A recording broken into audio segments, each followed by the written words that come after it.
Hello and welcome everyone. I'm Ari Lax, and this week I am finally getting around post-Pro Tour to bringing you some videos of the deck that I really like in current Modern, and that is Living End. So, despite there being infinite counters company at the last SCG Classic at the Tour stop in Louisville, I think Living End might be the more improved deck from Amonkhet than Collecting Company. So, just Horror of the Broken Lands, Desert Ceradon. The fact that you get to cycle these like 6 or greater power, you do often cycle 2 cards after reanimating Horror. So these 6, 8, however much power creatures is really, really absurd. Um, Almost every single time you've cast Living End in this configuration, you kill your opponent on the following attack. That's at least been my experience. So I think that it's just a huge upgrade. Your deck goes from being like exploit combo deck where you're like, oh, if my opponent's got creatures, I get free Wraths and creatures, to like an actual legitimate combo deck that happens to have built-in Wrath of Gods, which is a really huge upgrade in Modern. It's the difference between like a similar thing happened to Ad Nauseam when Infect got axed basically with the Gitaxian Probe.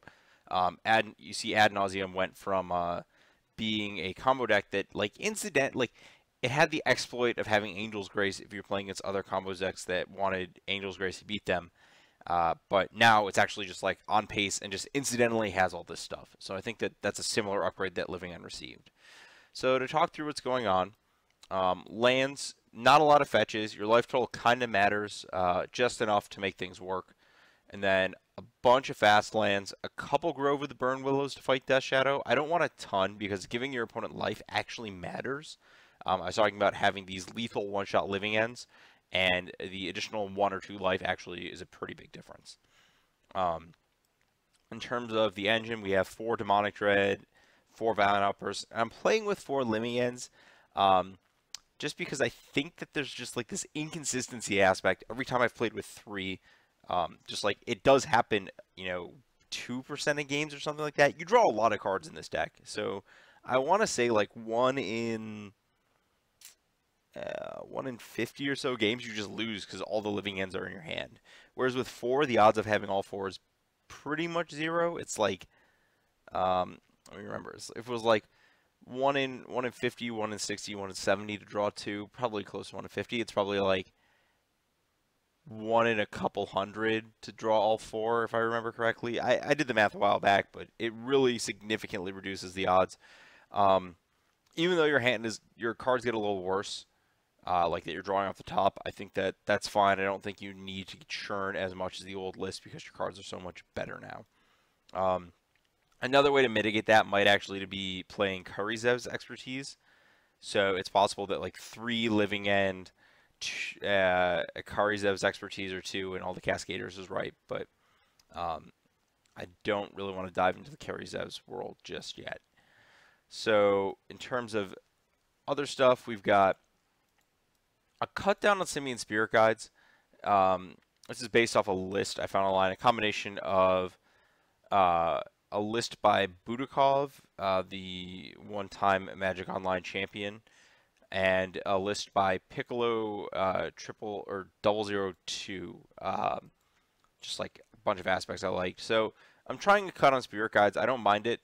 They're okay. They're not super crucial anymore because I don't think there's as many matchups where you need to like Fulminator into Living End.